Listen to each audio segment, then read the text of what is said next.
millones de años de evolución pueden ser comprendidos analizando objetos como estos. Son los fósiles.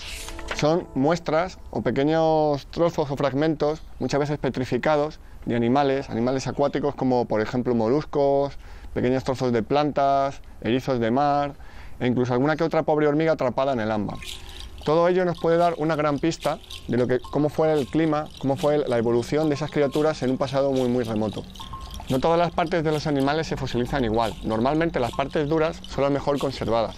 Por eso hasta nuestros días aparecen huesos, por ejemplo, de todo tipo de reptiles, dinosaurios, conchas marinas que son muy duras. Y luego otros animales más blandos, o incluso partes de plantas o flores, pues tienen otro tipo de fosilización muy diferente que realmente pues, no es lo más habitual y realmente son muy escasos ese tipo de imágenes, ese tipo de improntas.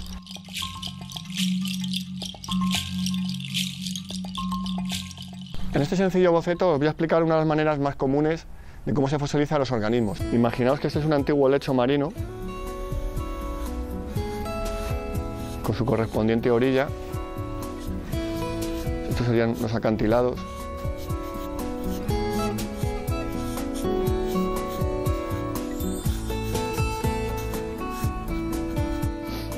Este sería el nivel del agua.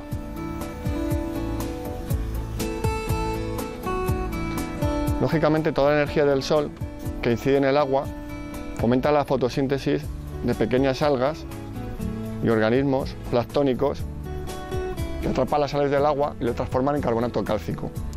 Bueno, lo que forman, digamos, en sus corazas, sus estructuras de vida, ¿no? De sus conchas. Todos esos animales, aunque son microscópicos, como están en gran número, cuando mueren van formando capas de sedimento, como podéis ver. Esos sedimentos van creciendo centímetro a centímetro, año tras año, durante miles y miles de años. En esas capas de sedimento, algún pez grande, o por ejemplo algún tipo de reptil marino, como por ejemplo puede ser una tortuga marina,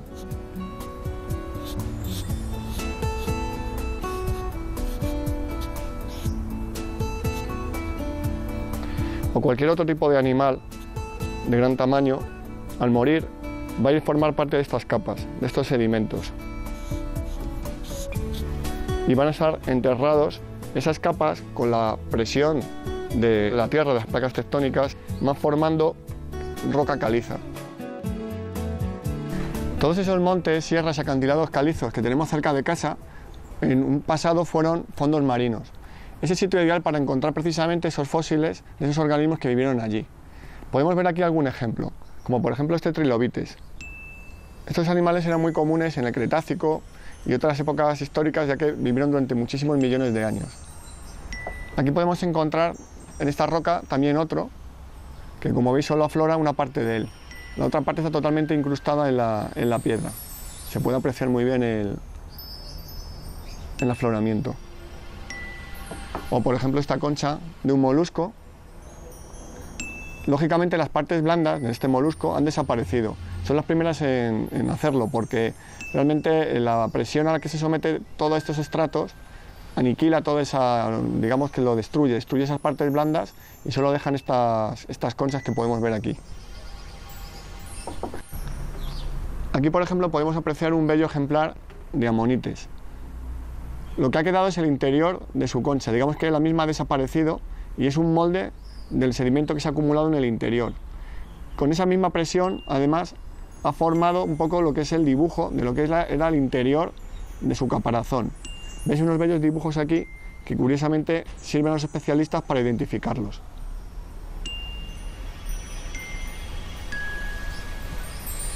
Aquí tenemos también otro pequeño amonites, esta vez incrustado en una roca y cortado a bisel y pulido para que se pueda apreciar.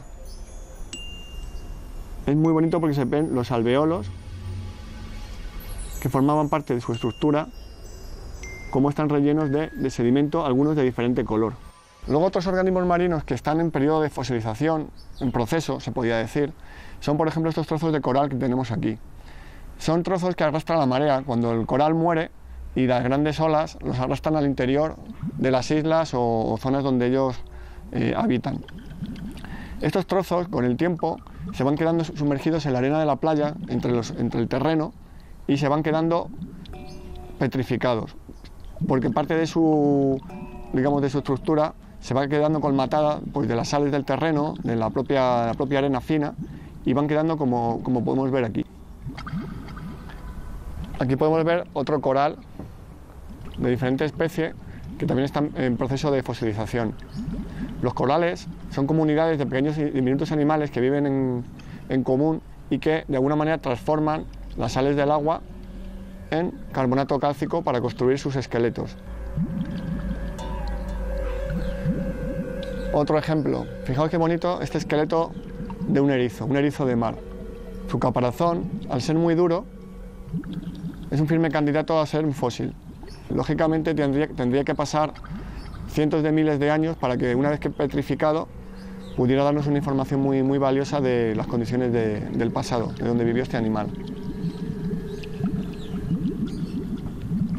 Las huellas de los animales también se fosilizan, sobre todo de grandes animales como por ejemplo los dinosaurios. Esas huellas fósiles dan muchísima información a los científicos, porque también pueden apreciar los movimientos, cómo se desplazaban, nos hablan de su biología, de sus hábitos. ¿Cómo se fosiliza una huella? Imaginaos una superficie de barro en una zona de pantano o una zona de marisma. Esos grandes animales, al posar sus pies, imaginaos que ese gran dinosaurio ha pasado justo por esa zona pantanosa y ha dejado una huella. Tiene una gran profundidad debido al peso de estos animales. Tiene una gran profundidad, incluso a veces hasta de 15 centímetros. Una vez que el molde de la pata se ha quedado totalmente endurecido y ese barro ha quedado ya bastante pétreo, pues puede venir, y de hecho vienen a veces sedimentos que vienen por ejemplo de un pequeño aluvión, cuando crece la marea, por ejemplo, o simplemente arena fina que se va depositando y va rellenando todo el hueco que ha dejado, digamos, el molde de la pata al pisar el animal.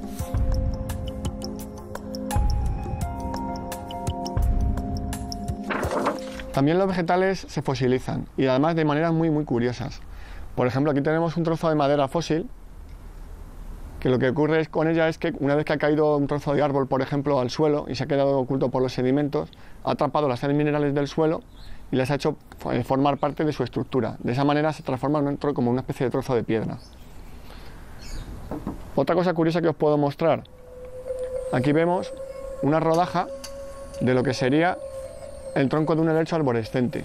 De hecho, si lo dejo aquí quieto, se puede apreciar todos los vasos de la periferia y el núcleo de lo que eran los antiguos frondes que subían, y tallos que subían la savia a las hojas desde las raíces.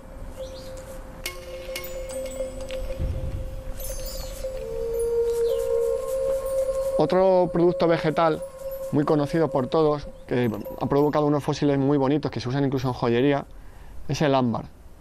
El ámbar no es ni más ni menos que resina de algunos tipos de árboles, sobre todo coníferas, que existían en el pasado y que de alguna manera se han quedado petrificadas. Esa resina, al caer, antes de fosilizarse, lo que sucede con ella es que ha ido atrapando, por ejemplo, animales pequeños, como pueden ser hormigas, pequeñas arañas, las ha ido dejando en el interior. De hecho, se conservan allí muy bien y nos puede dar una pista, una vez que las estudiemos y que podamos analizar el interior, de cómo vivían y qué número de especies vivían en ese bosque. A veces, como parte de la naturaleza va a la ciudad, en este caso como piedras decorativas usadas en edificios, pues ahí también podemos encontrar fósiles. Son los llamados fósiles urbanos. Existen en muchas ciudades incluso guías que se han hecho en proceso, donde el autor da incluso calle, número y dirección exacta de en qué piedra podemos encontrar, por ejemplo, algún tipo de caracol, concha, molusco, incluso algún hueso de algún vertebrado.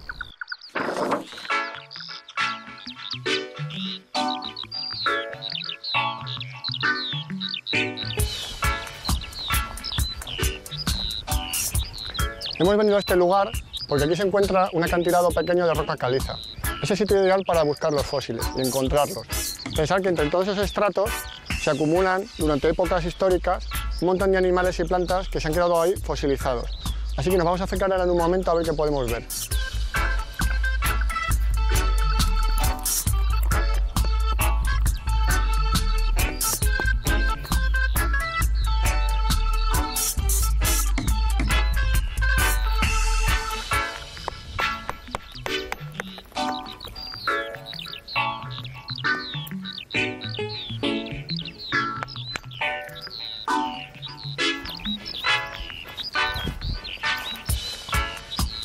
Fijaos en este acantilado de caliza. Cada capa es similar a las capas de las tartas. Quiere decir, cada una tiene su color porque corresponde a un tipo de roca y una época geológica diferente. Aquí podemos ver, por ejemplo, esta zona blanca, que es la roca caliza. Luego aquí podemos ver unos estratos rojizos, que son unas arcillas calizas, rojizas, seguramente contienen algo de hierro. Luego tiene también una parte más de yeso y luego aquí arriba las rocas calizas. Pues bien, en cada estrato, en cada grieta, puede haber restos de animales que estén fosilizados, como por ejemplo amonites, etc. Restos de pequeñas plantas. Normalmente hay que buscar bastante hasta dar con alguna muestra que sea así bonita y significativa. Aquí podemos ver una salenia, que no es más que el armazón de un erizo marino antiguo. Se puede apreciar incluso en las líneas laterales los pequeños puntos donde estaban insertas las púas del erizo. Este animal vivió en el periodo Jurásico. Podemos encontrar también, por ejemplo, este ortoceras, un resto de él, que vivían en el periodo devónico. Estos animales vivían en los fondos marinos. También podemos encontrar, por ejemplo, un amonites. Estos amonites, ¿ves? Es una especie de caracol marino muy parecido a lo que es un actual Nautilus, con esa bella espiral que tiene.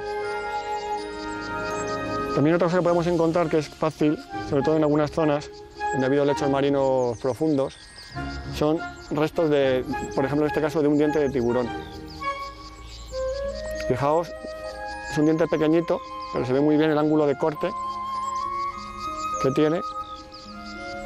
Recordad que los tiburones van mudando los dientes paulatinamente y van soltándolos porque crecen otros nuevos. Y además es un proceso que no tiene fin, desde que nace el animal hasta que muere. Va constantemente mudando la dentadura.